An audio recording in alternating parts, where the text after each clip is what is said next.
came up with a theme for our weekend. I think it's a wonderful thing that TAD always do, because you know this spiritual development thing. The thing is, everything is spiritual. It's about everything. So how do you focus it in or find some way to talk?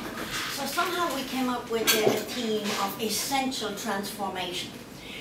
And when I was thinking about it, I was looking through some of my books, and one of the ones that stood out to me is a book by he's a local guy, John Moriarty, that I like a lot. Do you know the name? You're laughing? Some of you know his name? It's on your website, isn't it? Yeah. Well, John would be about 10 years older than myself, so he'd be 72 or 3 if he were still with us. But he died about 5 years ago. And he worked as a gardener out beyond Duclerard, where you are, for 25 years, and he was just a gardener. No, he wasn't just a gardener, and nobody was fooled that he was. So he spent his time writing, and he wrote a book, a trilogy with 3 books, and then he hands around manuscripts of it to those who seem to understand it and talk to him and to be interested and so on. And everyone says, I don't have a clue what you're talking about. And he was a bit disturbed, like he had obviously spent 25 years writing stuff, and said, oh God, you'd need a degree in mythology before you could read your stuff. So he wrote an overture to the first book to explain it. The overture is 40 pages. So I'm going to just read the first page to you, because it's about our exact theme, which is essential transformation. And he's saying about what his book is about. He said, it might be altogether amiss to suggest that it enacts a journey from paradise lost to paradise regained, or, less impiously perhaps, the gates of paradise. Not a small claim, I know. So, putting back from such great expectations, let me put it this way. Setting foot on the moon, Neil Armstrong said, it is a small step for me, but a giant step for humanity. It is my belief that, yes, it was a small step for Neil, and, however glamorous in appearance, a quite insignificant step for humanity. Let me say why I think this to be so. In his book, The Advancement of Learning, Francis Bacon distinguishes between advancement local and advancement essential. Allow me for my purposes to call them movement local and movement essential. Movement local is the movement from one place to another. I leave London, say, and I arrive in Oxford, and, other than in external circumstances, no significant change has occurred. Reckoned to be movement local also would be the movement we nowadays refer to as upward mobility. Movement, let's say, from being a deckhand on a small trawler to being the Lord High Admiral of the nation's fleet. Movement essential, as its name suggests, is the movement from one to another state of being. It is a transformative movement. Movement from being a caterpillar to being a butterfly. Movement, as Buddhists would understand it, from being deluded to being enlightened.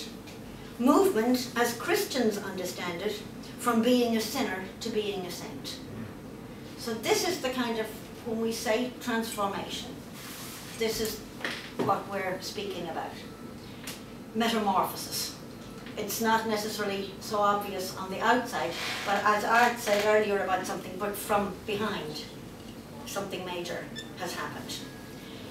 At another stage later in the book, John says something to the effect of movement essential is more likely to happen when you're sitting looking into the fire than when you're trying to do, you know, when you're traveling or doing some external kind of stuff.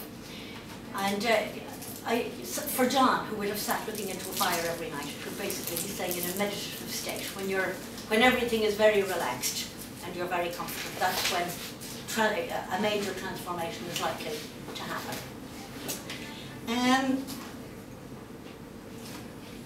Referring to this same transformation that I was speaking about, the way Richard Rose spoke about it was, he said,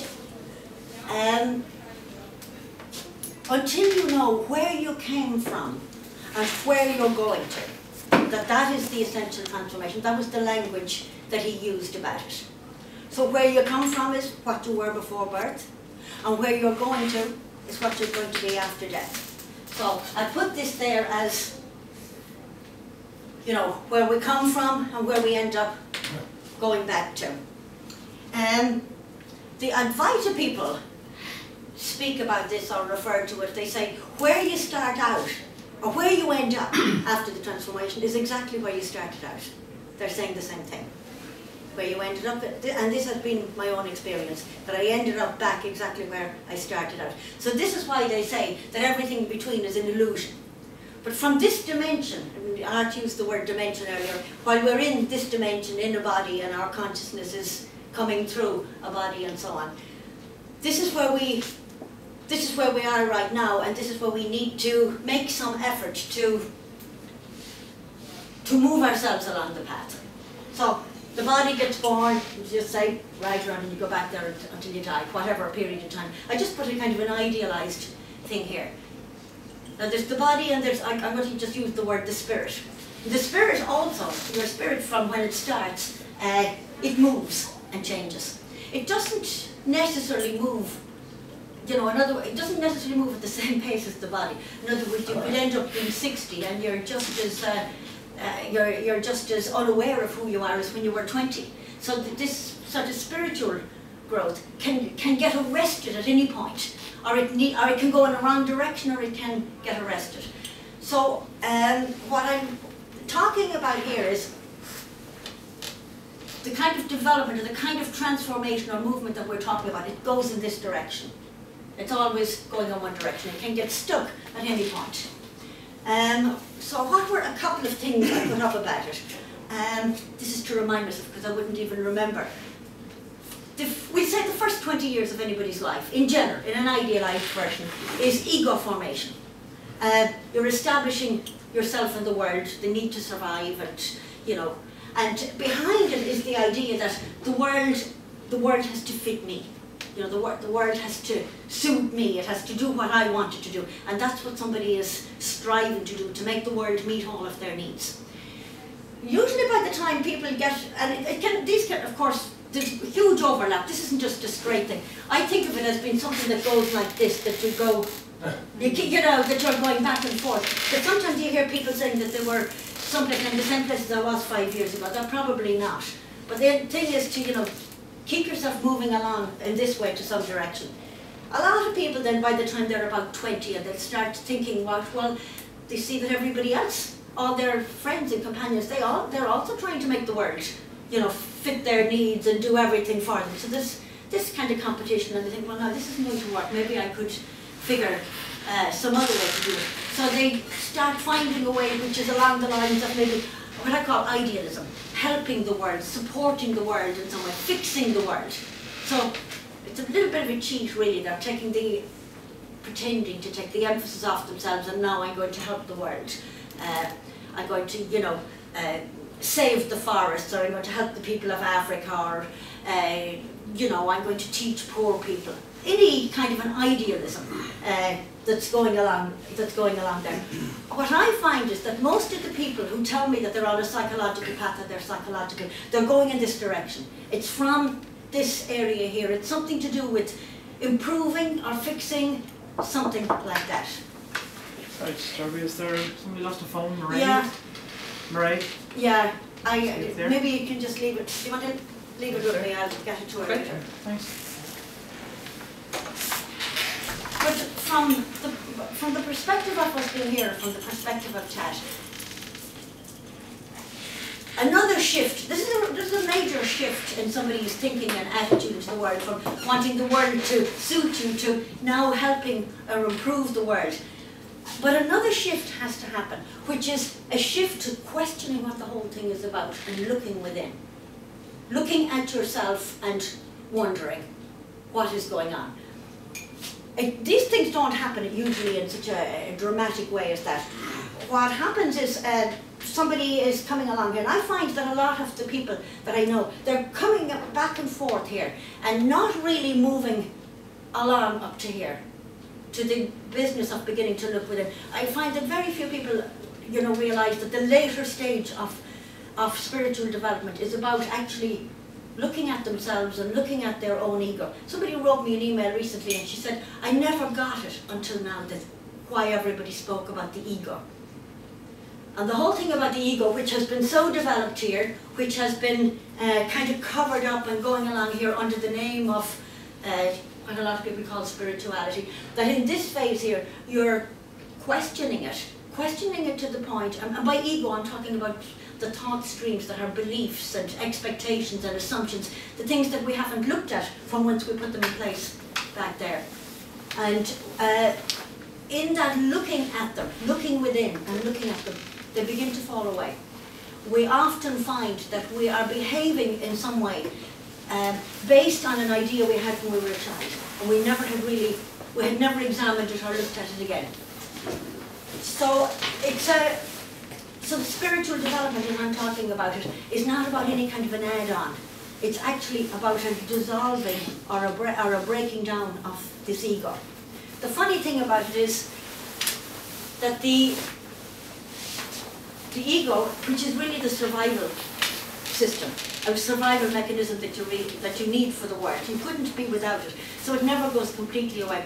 But someplace along the way, it just becomes very bloated, you know. And it's things like somebody sees somebody going down the street and they're wearing earrings, and they decide, I don't like her. Look at the kind of earrings she's wearing, you know, or something so extreme. You know, when you actually look at it, I said the women are all laughing. They know what I'm talking about. That's so silly when you look at it. But people operate on these kinds of things, and it's only when you start looking at them thinking, what on earth am I judging a person on the basis of whether they wear earrings or what kind of earrings, or any other kind of ones. So when you start to question those, actually a lot of times all you need to do is notice, and they just fall away because they just look so silly.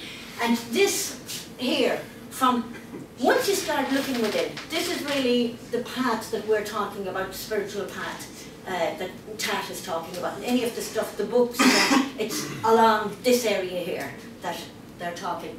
I put up this thing here, A influences and so on. Where I got this from, actually, when I was thinking about this, as I started off, I had read one of those little Zen stories, and somebody had asked one of the Zen masters, well, tell me a bit about your disciples. What kind of disciples do you have? And he said, well, I have 3 types of disciples. I have the coat hangers and the bags of rice. So the coat hangers and the bags of rice. I have the maintainers of temples and governments, or something. I didn't use the word governments. So the people who are maintaining the world and fixing it and improving it. And I have the truth seekers, which is here, the seekers of Zen. Now I don't know, probably most of you know the name George Gurdjieff.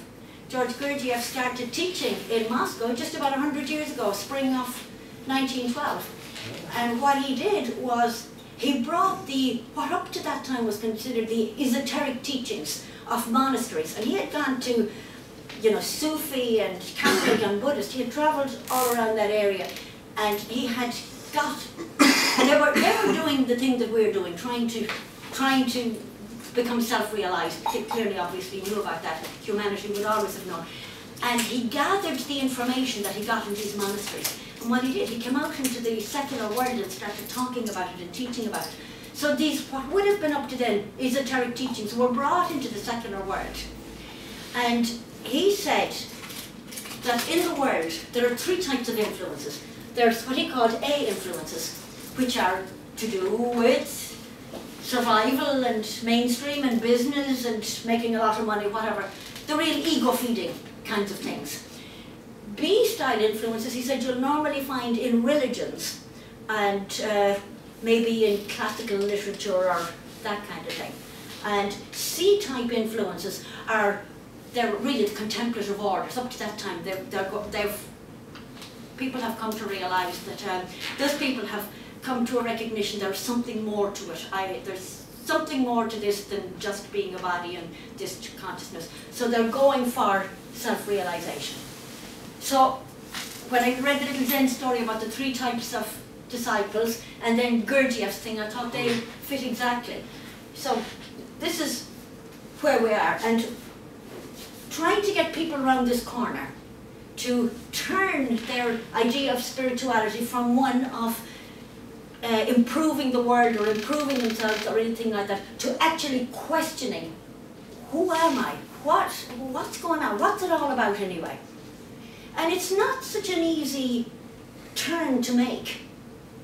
It's as big a shift in direction as the shift here. Maybe not, I mean, it doesn't of course usually happen in such a dramatic way as that, but it's a big shift in direction when you look at it. So to make sure that this is, that you know what we're at is seeking to find who you are, what is consciousness, that kind of thing.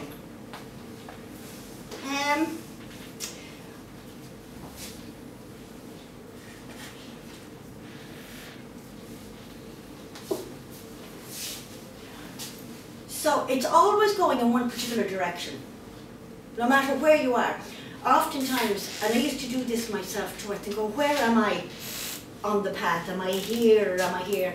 And I think I heard somebody saying last night they were wondering where they were. I was never able to figure out where I was, and I've heard of other people saying that they literally woke up and hadn't really realised that they were so close. So it's one of those things that doesn't reveal itself to you. But the one thing is it's going in a particular direction.